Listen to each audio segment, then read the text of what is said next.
ஆயுர்வேதம் ஒரு பொக்கிஷம், நம் ஆயுள் நீட்டக்கும் அற்புதம்.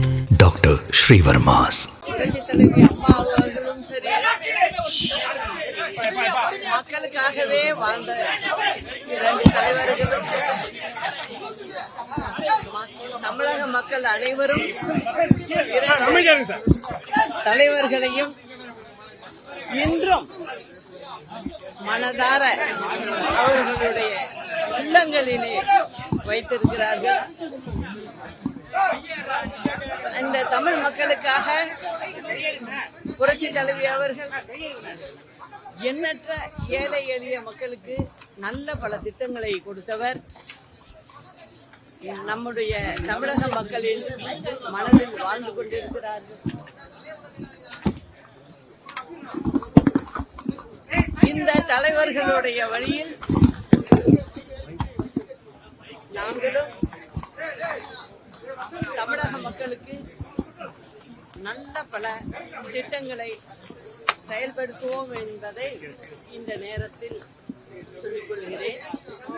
உறுதியாக மக்களுக்காக ஆட்சியாக நாங்கள் நடத்துவோம் என்பதையும், எங்கள் தலைவர்கள் வழிபடியே செல்வோம் என்பதையும் இன்று அம்மாவுடைய நினைவு நாள்ல நான் சொல்லுகிறேன். 2026 தேர்தல் நெருங்குது. என்ன சொல்ல விரும்புறீங்க? தேர்தல் நெருங்கி இருக்கிறது.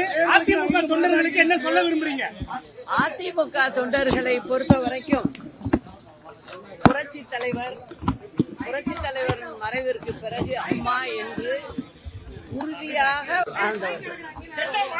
நான் சொல்வது தொண்டர்களை சொல்கிறேன். நிச்சயமாக தொண்டர்கள் அனைவரும் ஒற்றுமையாக இருக்கிறார்கள்.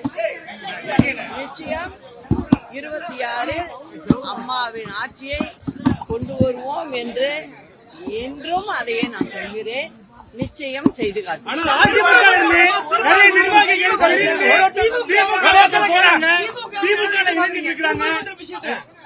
அதாவது திருப்பரங்குன்றம் நிகழ்ச்சியை பத்தி ஒரு சில வார்த்தைகள் மட்டும் சொல்றேன். காரணம், இன்னைக்கு கோர்ட்ல அந்த கேஸ் நடக்குது. அதனால நான் விரிவா சொல்ல முடியாது. என்ன விஷயம் அப்படின்னா, 100 ஆண்டுகளுக்கு முன்பே பிரிட்டிஷ் ஆட்சியின் போதே இந்த பிரச்சனை இருந்திருக்கிறது. அப்பொழுது பிரிட்டிஷ் அரசாங்கமே இப்பொழுது ஏற்றி கொண்டு இருக்கிற இந்த இடத்திலேயே ஏற்ற வேண்டும் என்று சொல்லி உள்ளார்கள். அதன் பிறகு 100 ஆண்டுகளாக எப்போதும் இந்த தூணில்தான் திருப்பரங்குன்றத்தில் தீபம் ஏற்றப்படுகிறது. 2014ஆம் ஆண்டு டிசம்பர் மாதத்துல ஒருத்தர் கேஸ் போட்டிருந்தாரு இதே மதுரை கோர்ட்ல. அப்பொழுது அம்மாவுடைய ஆட்சி. அந்த சமயத்துல ஒரு மெம்பர் ஜட்ஜி ஒரு தீர்ப்பு சொன்னாங்க. திரும்ப அதே கோர்ட்ல 2 மெம்பர் பெஞ்சும் நடந்துச்சு. 2017 டிசம்பர்ல அதுக்கும் தீர்ப்பு வந்துருச்சு. இப்பொழுது இருக்கிற நடைமுறைப்படியே தீபம் ஏற்றலாம் என்று.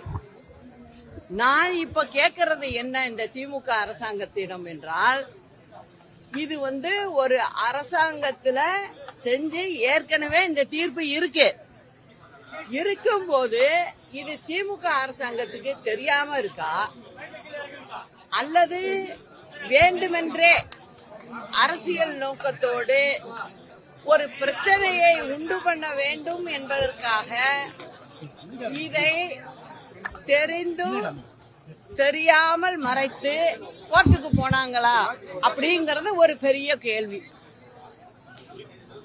இந்த தீர்ப்பு இருக்கும்போது இவங்க இத பத்தி பேச வேண்டியது இருந்தா மேல் கோர்ட்டுக்கு தான் சென்று இருக்கணும். ஆனா அதை விட்டுட்டு இவங்க என்ன பண்றாங்க, சென்னை மதுரை ஹைகோர்ட்லயே இத போடுறாங்க. அது தவறு. திமுக இதுலயும் அரசியல் நோக்கத்தோடு செயல்படுறது. அப்படிங்கறத நான் திட்டவட்டமா சொல்லிக்கிறேன். இதுக்கு மேல நான் இத பத்தி சொல்லல. காரணம் என்னன்னா இன்னைக்கு நடந்துகிட்டு இருக்கேன். சென்னை மாநகரத்தில் கடந்த ஒரு வாரமா மழைநீர் தேங்கி இருக்கு. அதாவது 4000 கோடி வந்து மக்கள் வந்து பாதிக்கப்படுறாங்க. இதை பத்தி எப்படி பாக்குறீங்க?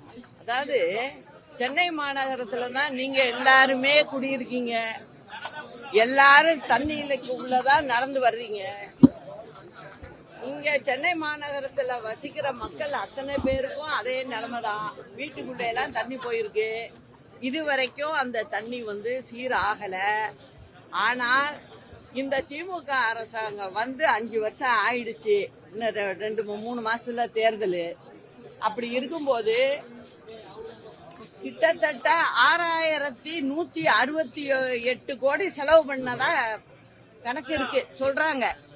ஆனா அந்த கணக்கு அவங்க உண்மையாவே செலவழிச்சு செஞ்சிருந்தாங்கன்னா சென்னையில இந்த மாதிரி தண்ணி நிக்கிறதுக்கு வேலையே இல்ல. ஆக ஒரு கணக்கை காமிச்சிட்டு தவறு நடக்குது. ஏன்னா அதுக்கு சாட்சி இங்க உள்ள தண்ணி நிக்கிறது தான். மக்களுக்கும் அந்த விஷயம் தெரியுது அப்படிங்கறத சொல்லிக்கிறேன்.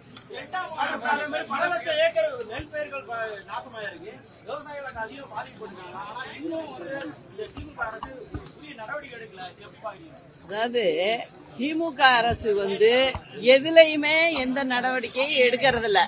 அவங்க செய்யற ஒரே நடவடிக்கை என்னன்னா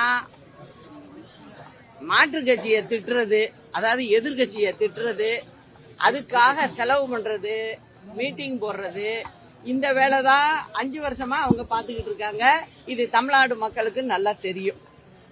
ஆனா என்னன்னா ஜனவரி மாதத்திலேயே வந்து மழை வந்து யாரும் எதிர்பார்க்காத நேரத்துல மழை வந்து நெல் பயிர்களை அழிச்சுது. அந்த சமயத்துல கிட்டத்தட்ட 60,000 ஏக்கர் வந்து சேதமடைஞ்சிச்சு ஜனவரி மாசத்துல. அந்த சமயத்துல பாத்தீங்கன்னா உணவுத்துறை அமைச்சர் என்ன சொல்றாரு, 63 கோடி ரூபாய் ஒதுக்கி இருக்கோம், விவசாயிகளுக்கு கொடுக்கறோம் அப்படின்னு சொன்னாரு. இன்னைக்கு 11 மாதம் முடிய போகுது, இன்ன வரைக்கும் ஒத்த பைசா கொடுக்கல. இது வந்து சும்மா பொய் சொல்லிக்கிட்டு ஊரை ஏமாத்திக்கிட்டு போயிட்டு இருக்காங்க. இதுதான் நடந்துகிட்டு இருக்கு. இப்ப பாத்தீங்கன்னாக்க இப்ப 2-3 நாளா பெய்யுற மழையில டெல்டா மாவட்டங்கள்ல, திருவாரூர் மாவட்டத்துல 60,000 ஏக்கரு பாதிப்படைஞ்சிருக்கு. தஞ்சை மாவட்டத்துல 15,000 ஏக்கர் பாதிப்படைஞ்சிருக்கு. மயிலாடுதுறை மாவட்டத்துல 62,000 ஏக்கர் பாதிப்படைஞ்சிருக்கு. நாகப்பட்டினம் மாவட்டத்துல 60,000 ஏக்கர் பாதிப்படைஞ்சிருக்கு. அந்த பக்கம் கலெக்டரோ அதிகாரிகளோ அமைச்சர்களோ ஓட்டு போட்டு வாக்களிச்சு வந்த எம்எல்ஏவோ பாராளுமன்ற உறுப்பினரோ யாரையும் அந்த பக்கம் காணோம். இதுதான் நடந்துகிட்டு இருக்கு. இத மக்கள் மனதில் வச்சு நல்லபடியா 26ல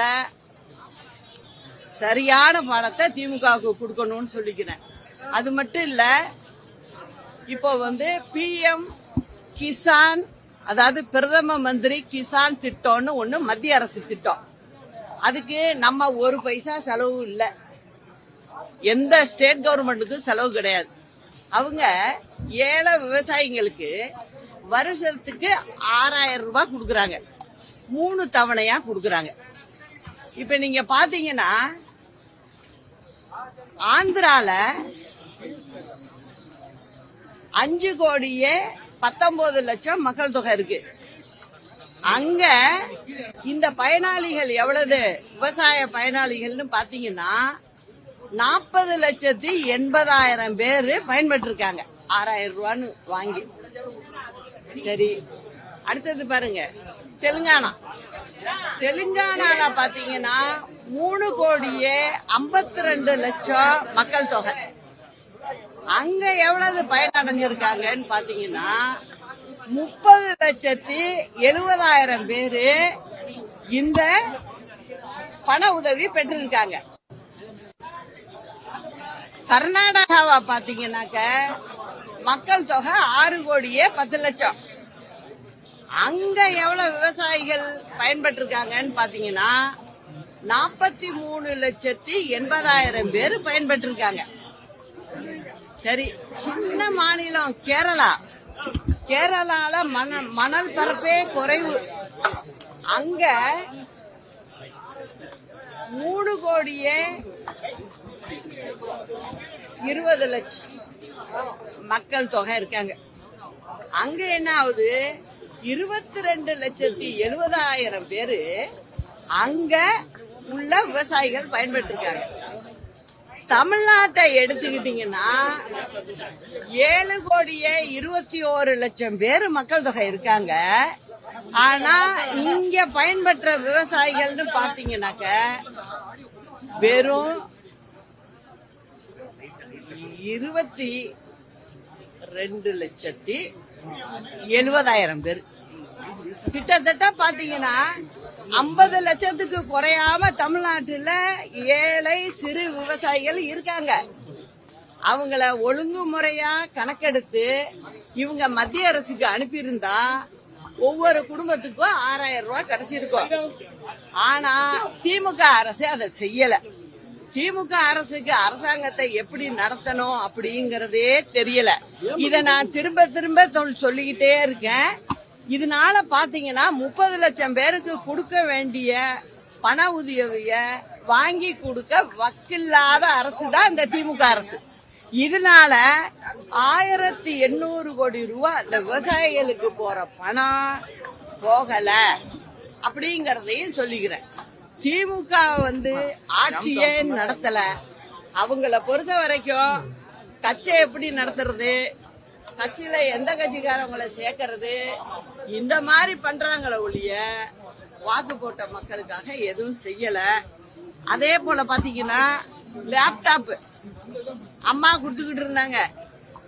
அதிமுக ஆட்சியில 51,70,000 பேருக்கு கொடுத்திருக்காங்க. அவ்வளவு பிள்ளைங்க பயன்பட்டு இருக்கு. இப்ப 5 வருஷமா இவங்களுடைய தேர்தல் அறிக்கை நம்பர் 163. திமுக காரவங்க மறந்திருப்பாங்க, நான் மறக்கல. 163வது இதான் என்ன சொல்றாங்க தேர்தல் அறிக்கையில, நாங்கள் லேப்டாப் எல்லாருக்கும் கொடுப்போம் அப்படின்னு சொன்னாங்க. 5 வருஷம் ஆயிடுச்சு. அடுத்த தேர்தல் வாக்கு சேகரிக்க போகணும். அதனால என்ன பண்ணிட்டாங்க, இப்ப திடீர்னு நாங்க ஒரு 2,000 கோடி ஒதுக்கி இருக்கோம், நாங்க உங்களுக்கு நாங்க குடுக்குறோம் அப்படின்னு சொல்லி இப்ப ஒரு 10 லட்சம் பேருக்கு குடுக்கறேங்கிறாங்க.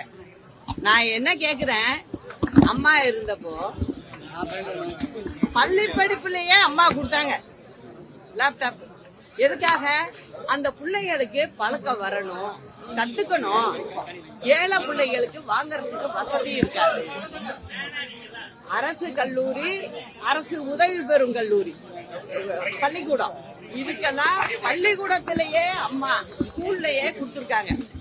ஆனா இப்ப திமுக அரசு என்ன சொல்லுது, நாங்க காலேஜ்ல வந்தோன்னா கொடுப்போம் அப்படின்னு சொல்லுது.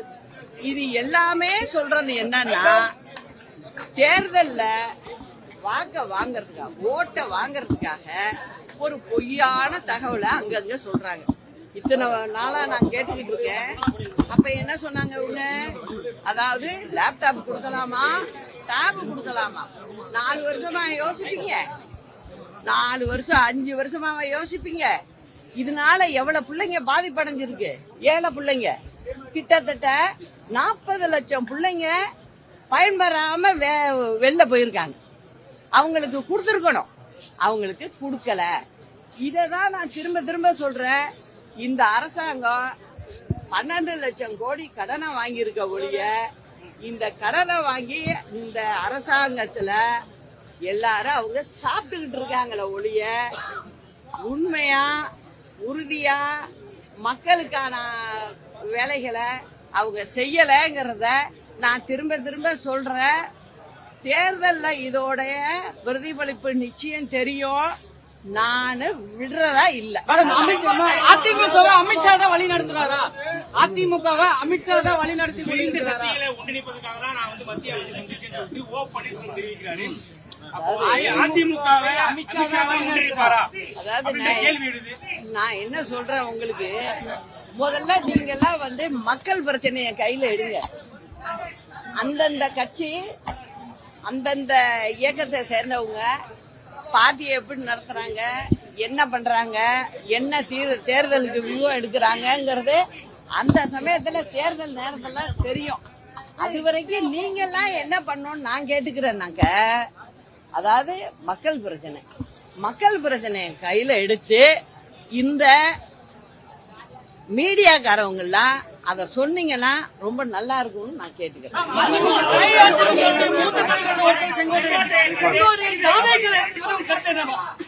அதாவது என்னை பொறுத்த வரைக்கும் நான் சொல்றது,